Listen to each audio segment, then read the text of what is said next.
Good morning. Let's talk about books. I wanted a cozy chit chat for us today. Also, guys, do we like the new hair? Do we like the new hair? I feel like it's a smidge dark, but we'll roll with it, right? I feel like it's kind of fresh, looks healthy. I'm happy. So let's dive into this month's books. I only read 2 books, but let's start off with my first read of the month. You guys, was no one gonna prepare me for how good this series was? Like, what? I feel like ACOTAR was all over my For You page for the longest time, and Crescent City wasn't so much. I also feel like my YouTubers didn't love this series as much just because they thought it was very chaotic, but I ate that up. I thought it was literally so good. I did see a comment that Bryce was no longer the main character in this book, and upon reflection, I guess I could see it being a more male-based book, but I didn't mind it for whatever reason. I truly just thought it was an exciting adventure, and I liked that it was more about trying to take down the higher-ups rather than an internal issue. Well, I guess this book was more so about taking down the bad people in power rather than just some evil man stirring up some real shit. I will say the smut in this got a little much, especially because I feel like there wasn't that much character development amongst Hunt and Bryce's relationship. I do wish that we got to see a little bit more of them. But that being said, I do like that we got some insight into the other background characters of Rune. I can't even remember the merman intelligence guy. I liked his character, but what he did to himself in this book, oh my god, I don't know what's gonna happen to him in the next book. And the last chapter in this had me literally screaming, running around, like jumping for joy like a kid on Christmas, like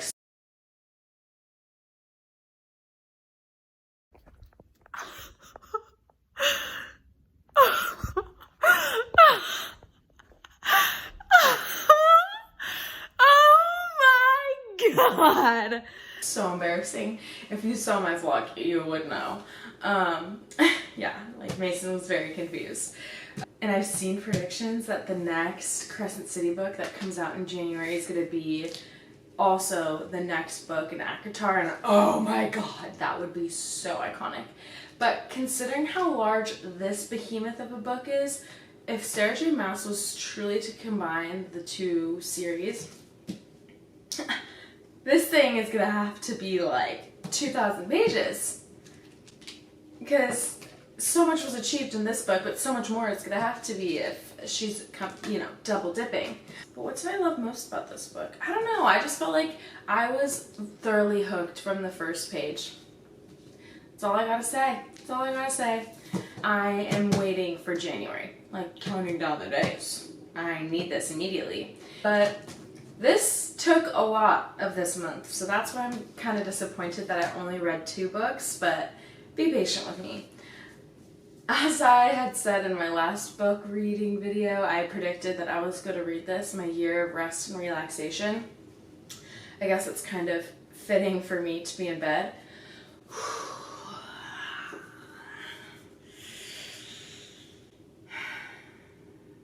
This was painful. This was hard for me to get through. I don't know if it's because I haven't really read like strong literature before. I haven't read a strong literary fiction in a while, but I just felt like the main character, I can't even remember. Oh my god. Yeah, it's painful. Like, I don't really take any kind of meds at all, so maybe if I did, I would find this more interesting. But, so she's like juggling sleeping pills on and off all day. Her goal is to literally sleep for a year and come out of this hibernation as a new person. And she's just terrible. Like, she's just a very depressed girly. Being a girl who has survived some mental health issues, this was really hard for me to read. Just because the writing is good, It is very good, and the main character is quite self-centered, so she just kind of wants to draw everyone in. She thinks she's the baddest bee to walk the world. She thinks everyone wants her. She's the hottest girl. She's described as like tall, skinny, blonde, gorgeous. And so definitely at points she tries to suck you in, and she tries to make her feel like really relatable, and like what she's doing is like the best thing to cure whatever she's going through. It's like she won't admit that she has issues, because she's just saying, oh, I've just, life is too much, so I'm just gonna sleep it off. But she has a lot going on here. Like, both of her parents died her junior year of college. Her dad had gotten, I'm pretty sure, brain cancer, and then her mom had died a few days later of overdosing on pills and alcohol. And her relationship with both of them was very grim. Her mom slept most of her life, and later in the book, her mom even told her that she would crush up like Ambien and put it in her bottle as a baby so that she would just sleep with her. Some people shouldn't be parents. And then her dad was a professor and just was never really home, so she didn't really have a relationship with him until the bitter end. And then watching him die in the way that the mom treated the dad, she just felt estranged from her mother and wanted nothing to do with her. So I am kind of shocked because she doesn't really want much to do with her mom, but then this hibernation thing, it would have probably been her mom's wet dream, so it's just a little interesting. So she finds a psychiatrist, Dr. Tuttle. She's this very interesting woman. She definitely knows that she's up to some, though, because she's like, we're gonna work the insurance system, whatever. Gives her like so many prescriptions. Like, the Rite Aid people that she goes to get her prescriptions filled up are always like, oh god, like this girl. She essentially, in the beginning, her hibernation will just kind of last for however long her medication like knocks her out. She'll walk up, go down to her bodega, get coffee and whatever candy, usually go back up to her room, pop more pills, and falls asleep. She has this tragic best friend, her name's Riva, that constantly comes and checks in on her. And Riva has issues of her own, in her own way, like definitely issues with bulimia, definitely issues with self-image, and she just hates it. Like, anytime Riva's like trying to talk about her issues or like trying to build her confidence, unknown author is just like, ugh, she's such a drag, I hate listening to this, blah blah blah. Is it because it's a reflection of her fear that she hates everything within herself? Possibly. Yeah, the best friend Riva, I feel like she didn't really make the book, but she kept things interesting. Like, literally all she would talk about would be her pills. I feel like there wasn't much insight into how she thinks until Riva came around. And then the third kind of arc of issues in her life was this ex-boyfriend, her Wall Street ex-boyfriend, who literally was just such a tool. Just used her for everything and just was really disrespectful, and I think it was the only guy she's ever slept with, which is also kind of an interesting part of it. But towards the end, she starts losing her mind and calling him, and then he just reappears and then leaves, as men usually always do. I would say that the boyfriend kind of started her idea for this hibernation, so she talks about him quite a bit. But as her prescriptions start getting heavier and heavier, she finds this one pill. I guess it doesn't really matter. All of these medications, I was like, I have no idea what the heck this is or if any of it is even real.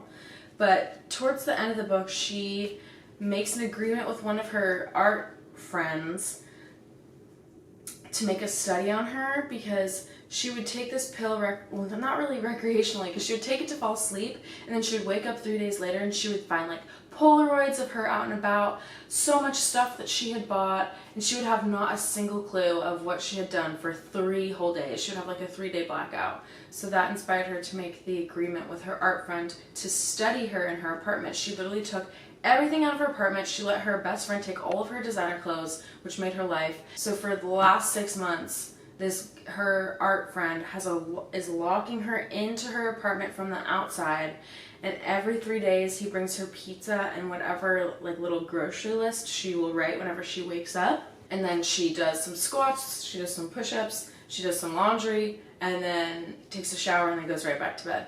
And that started at like this point of the book, and let me tell you, that was the most interesting part of this freaking book. She has, you know, glimpses of her art friend doing things with her, not in a creepy way, but like maybe posing her while she's sleeping while he's doing his artwork type of thing. And then when she finally comes out, it's like she's like, oh my gosh, thank God my year is over. If the story had started at the last 6 months onward, this book probably would have been a lot more interesting. This is described as a comedy. I don't get it. But so at the end of her year, she like tries to run out into the lobby to look outside. She literally falls down in the lobby because her muscles have atrophied so bad they can't even like support her. So then she has to like slowly build up her strength to walk to the bodega and then to this sandwich shop down the road, and then finally she can make it to the park down the block.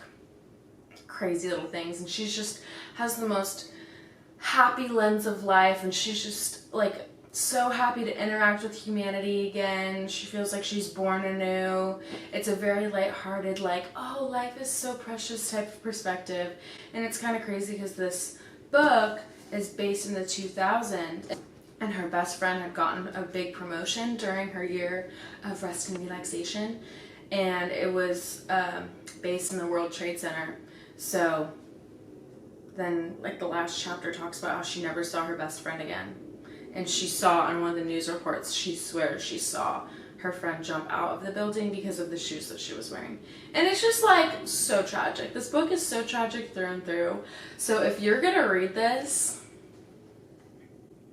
buckle up. If you're in a good mental place, I would say check it out, because the writing, like the way that she does describe things, is quite enthralling, and it does move fast. It's a really small book. I'm surprised that it took me so long to read it. I think I was just honestly in a slump after this.